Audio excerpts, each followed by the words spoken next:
According to the biblical timeline, there were many cultures building ships.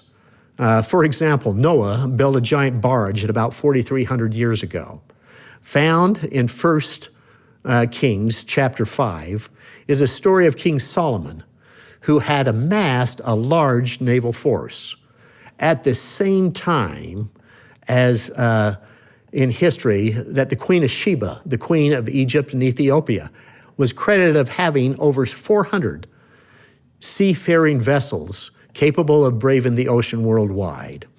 Besides trading routes being established east and west, how about the trading routes that were probably being established north and south? Up and down the major rivers of America's heartland. Found to be traded to Central and South America, for example, was mica from Ohio, or the Maya blue dye that you see in Chichen Itza and Tulum and other locations in Central America, was really from clay and dyes just found in the state of Georgia. Also found in the Hopewell mounds was obsidian, a glass-like stone of volcanic origin used for spears and arrowheads. However, obsidian is really not found in the heartland area. Yes, they could have probably found it around in the Rocky Mountains, around Yellowstone, but the likelihood is that it was traded up and down the major rivers of America's heartland, and it probably came from Central and South America or Mexico. From these rivers, you can easily float down to those areas in Central and South America. Also traded was tobacco, a native crop of North America, which was being cultivated in the heart of the Hopewell country. Tobacco was in great demand anciently, commonly traded like money is today. Found in many Hopewell mounds were ancient tobacco platform pipes, credited to the Hopewell culture. Found also in Central and South America were some of these platform pipes, which are really signature Hopewell. So were they trading partners? Yes, you've got to think so.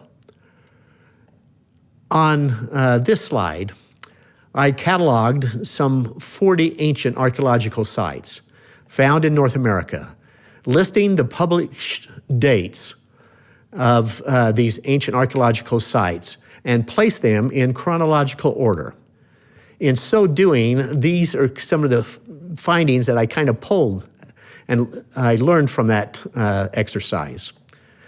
The dating shows that there were fortifications that were beginning to be constructed, beginning, in the lower river areas of America's heartland, starting in about 1500 BC.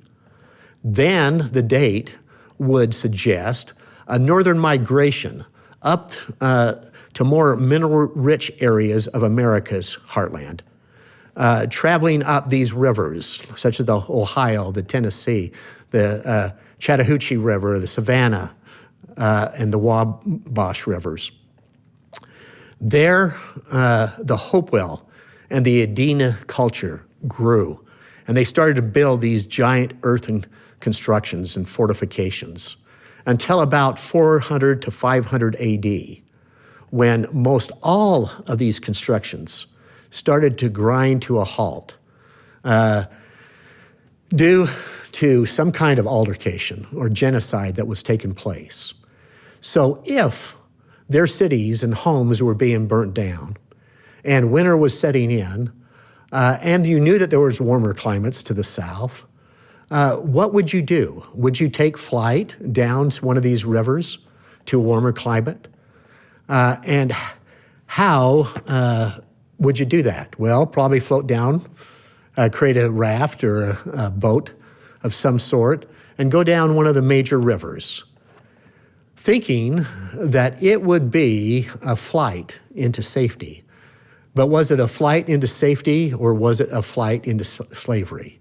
As they would go down these various rivers, as is kind of depicted here, there was probably a raiding party ready to gather them up and put them into slavery. Now, one of the most obscure topics not covered in our ancient America history textbooks is the extent that ancient Indian slave trade was taking place, probably between North and South America. Throughout history, we find that almost every ancient earthen construction of ancient times was being constructed under the yoke of slave labor. From the great pyramids of Egypt to the great Colosseums of Rome, to the great China, walls of China, to the ruins of Central and South America, they all used slave labor